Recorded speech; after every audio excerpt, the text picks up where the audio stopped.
Hello everyone, good morning, સાથે સાથે good afternoon. એટલે હવે 11 વાગી જવાના છે એટલે ગુડ આફ્ટરનૂન બી મેં તમને કહી દીધું. અને હા મિત્રો, હું આજે તમને એક અગત્યની વાત કરવા જઈ રહ્યો છું કે આજ સવારથી વરસાદ ટોટલ ગુજરાતની અંદર, ટોટલ ઇન્ડિયાની અંદર ચાલુ થઈ ગયો છે. અને જેમ કે મિત્રો, હાલ અમુક જગ્યાએ અતિશય વરસાદ પડવાના કારણે ઘણી જગ્યાએ નુકસાન આવી ગયું છે. જેમ કે આપણે વાત કરીએ સુરતની, કે આજથી 10 દિવસ પહેલાં જે વરસાદ થયો હતો ત્યાં પાણીનું પૂર આવી ગયું હતું અને જ્યાં ઘણા શોપવાળાને બી નુકસાન થયું હતું. જેમ કે મોબાઈલ શોપવાળાને કરોડોનું, લાખોનું નુકસાન થયું હતું.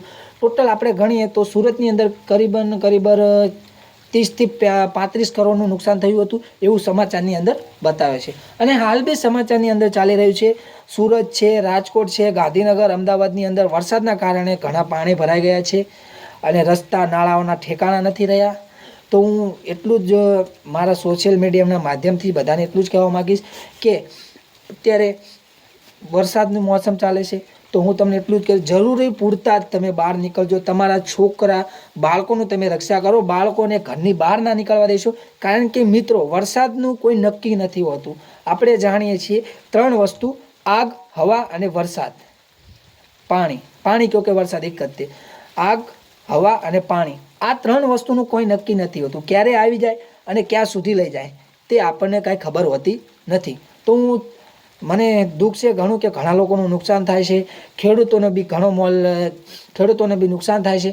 ખેડૂતોને જો વરસાદ આવે તો બી નુકસાન થાય, ના આવે તો મોલ સુકાઈ જાય. એટલા માટે હું મારા તરફથી જે બી પરિવારોને અત્યારે ચોમાસાની અંદર પાણી ભરાવાના હિસાબે તકલીફ પડી રહી છે, તો હું મારા તરફથી દુઃખ દર્શાવું છું, તેમને હિંમત આપું છું કે સરકાર તમારી સુધી જલ્દીથી પહોંચશે. રેસ્ક્યુ ટીમ તમારા સુધી તમારી તકલીફો દૂર કરશે. તે હું સરકાર સુધી મારો આ વિડીયો પહોંચાડવા માગું છું કે જેથી જે લોકો પાણીની અંદર હોય, જે લોકો ચોમાસાની અંદર પાણીનો સામનો કરી રહ્યા હોય, જે લોકોના મિડલ ક્લાસ ઘણા લોકો એવા હોય છે કે જેમના મકાન પાણીની અંદર આવી જાય છે, તો હું સરકારને એટલું જ કહું છું કે જલ્દીથી જલ્દી જ્યાં વધારે વરસાદ પડ્યો હોય ત્યાં તમારી ટીમો મોકલો અને જલ્દીથી જલ્દી જુઓ કે કોઈ માણસ પાણીની અંદર તણાઈ નથી જતો.